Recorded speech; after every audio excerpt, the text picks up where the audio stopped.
Right now we're going to learn about something called function notation.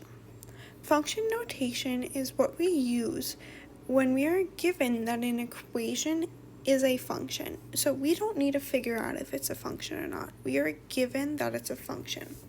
And what this looks like is, this looks like f of x. So this is what we use to start an equation when it is a function. This is the same thing as y.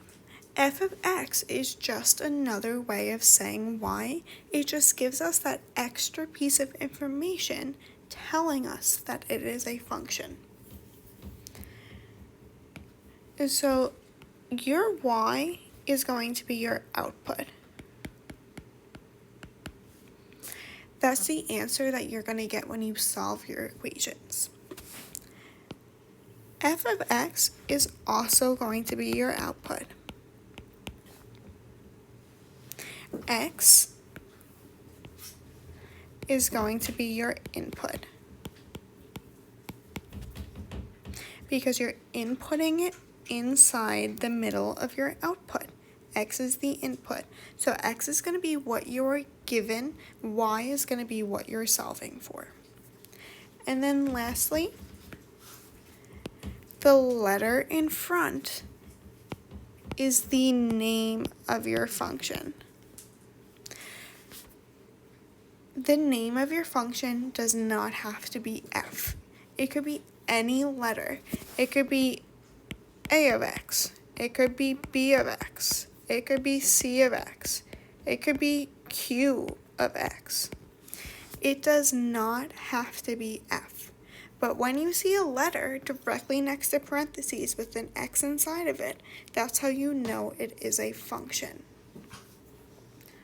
Okay, so I'm going to delete this and we're going to do one problem together.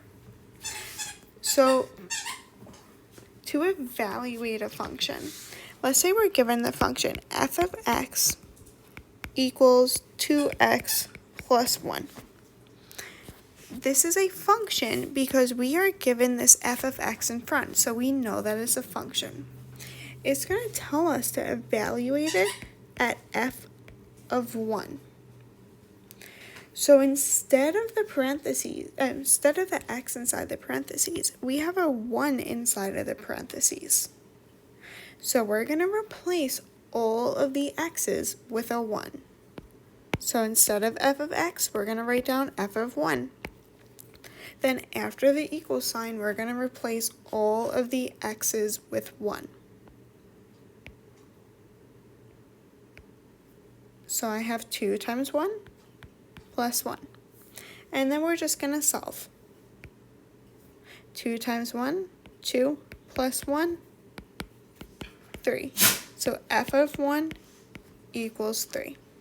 And that's how you solve an equation with function notation.